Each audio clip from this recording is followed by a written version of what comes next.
You're listening to Indiana Originals Radio, leading local living. I'm going back to Indiana now.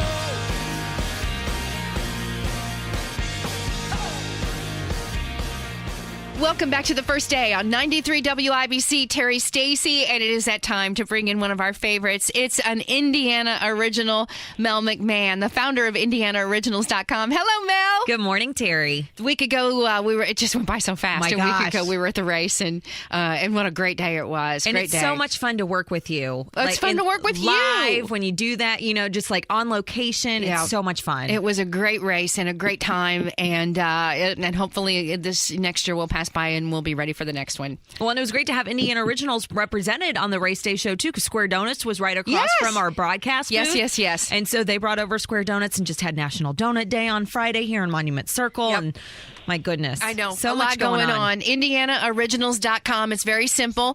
If you're in Indiana and you're an original and you have an original business and we want to support you, and go to IndianaOriginals.com. Exactly. It's that simple. What started as a personal list of favorite local businesses has now become a statewide directory of Indiana-based businesses that are still locally owned and operated. And we have one of our favorite entrepreneurs on the phone with us this morning, Jenn Kampmier, now of Vino Mobile Bar. Yay! Hello, Jen. Hello, how are you? Doing well. Thank you so much for joining us today. I keep wanting to say Vinny, the mobile wine bar, which I know is not the correct name, but I've given your mobile wine truck such a personality already. Yeah. Tell our listeners what I'm talking about. It's a great concept. So we are essentially the first wine truck. This is an idea concept I had a couple years ago and just kind of sat on it. It wasn't the right time.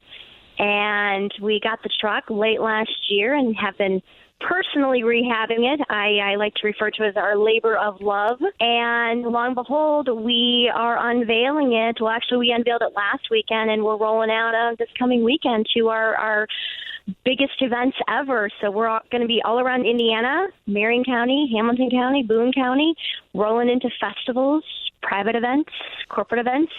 And what we do is we bring the wine to you. We bring the libations to your celebrations, and we pour from our wine truck. I think it's such a good idea. You know what? I want it to come through neighborhoods like an ice cream truck. With the music ringing. That's what I want. That'd be great. That'd be great. So in its simplest form, it's what our listeners would commonly think of as a food truck, except instead of food, you have all different kinds of wine. Correct, we do. We typically house about 6 different wines, depending on the type of event we're at. We can do as many whites, as many reds, or we can just split it down the middle. And Jen, if I'm counting correctly, this is not your first business. This is your 12th or 13th?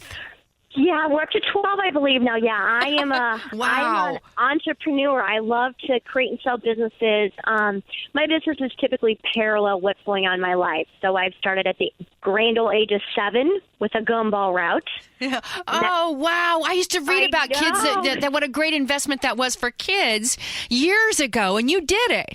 I did it, yes. Purchased that. And then just, it just started to roll from there, and everything from when I was single to a single company.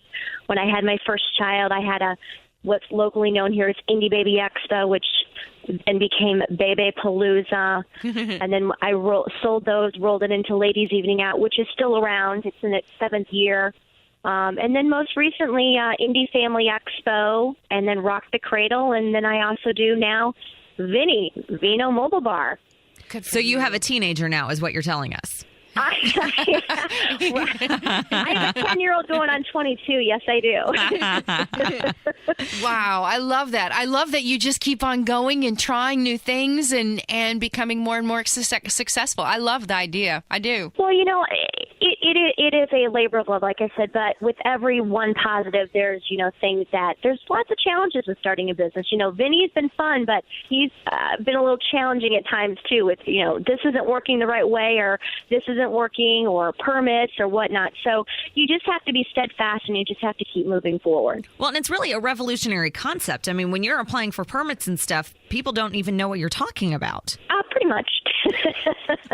Yeah, so I know a lot of the laws now, read through them, met a lot of wonderful people through this process of doing it. But, you're right. People just didn't know what to do with this concept I had. And so I didn't let barriers or walls stop me. I just kept moving forward. Jenn, something I really appreciate about being friends with you on Facebook is that you are very real about what you are facing in your business. There are a lot of people who try to put on this everything's great, every day's the best day, we're super successful, everything's going really well. But you're more genuine than that. You'll let your followers know if you've hit a roadblock. You'll let your followers know, hey, I need your opinion on this because I just can't make a decision. What do you think? Oh, I agree. The coin phrase, it takes a village to raise a child. It takes friends and followers and your tribe to help you raise your business and get it to where you need it to be. There's been times, like you just said, Mel, where I put out there, does anybody know this, or does anybody have a contact here? I don't know everything, but I know somebody knows somebody who can get me to the right person or to the right area or to the right product that I needed. And that's what it's about.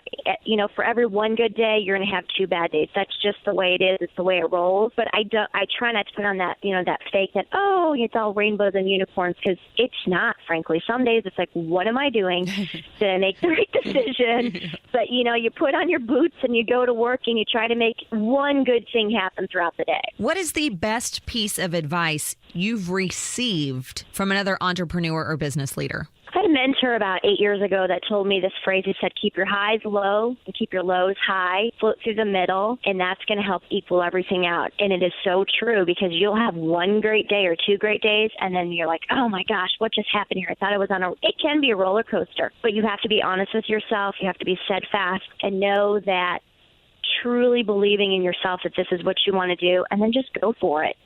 Through all of your businesses, what has been a challenge that you've come up against in each one? Is there a common thread when getting a business off the ground?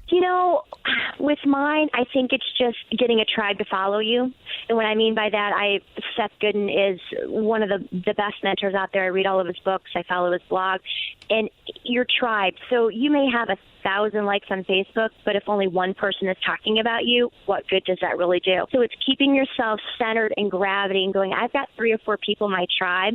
They believe in me. They trust in me. They're going to refer me. And that's really what it is about for me. What's the best part about owning your own business? I can take Fridays off. I'm going to go to the pool this afternoon with my son.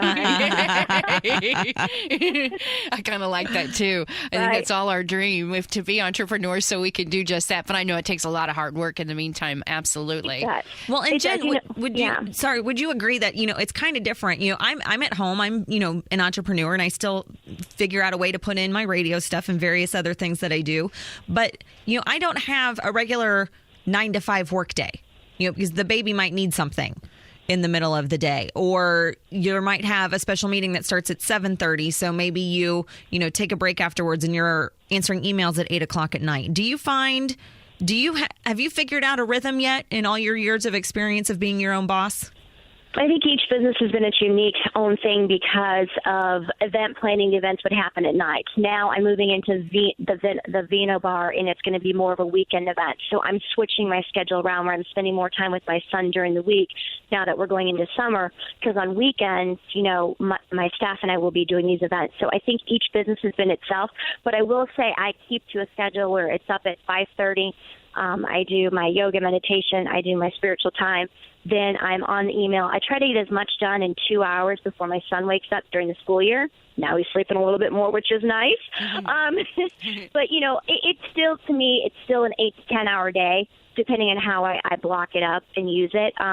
But one thing we do in my family is at 7 o'clock, it's no technology. So from 7 to 9, there's no phones, there's no gaming, there's no emails. It's family time. So if we choose to watch a movie, we can watch a movie together. I think that's extremely important. And Mel, as you're growing up, your son is growing up, you're going to hopefully incorporate that too, because it is so easy to sit there and go, okay, just one more email, just one more this, just one more phone call. Before you know it, your child is like, I'm standing here staring at you and you're working away. I need you too. And that was 3 years ago when that happened, when my son came to me and said, enough is enough, basically, Mom. I need you too.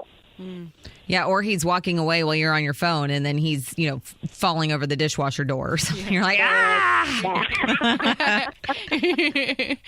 Wow. Oh, my goodness. It's so great to meet you. We wish you the very best of luck. It's really, you very really a much. great story. Jenn Kampmier, and an Indiana original for sure, Mel. And thank you. Thank you for bringing her to us. Thank you. And Thank you Jen, we both. are looking forward to your next big idea. Absolutely. Hit us up on Facebook. All of our events are located there. There you Awesome. go. And you can also find Vino Mobile Bar on IndianaOriginals.com. Thanks, ladies. 93 WIBC. Thanks for listening to Indiana Originals Radio. Check us out at 93 WIBC Sunday mornings at 10:45. I'm going back to Indiana. And visit IndianaOriginals.com to find local businesses near you. Indiana Originals, leading local living.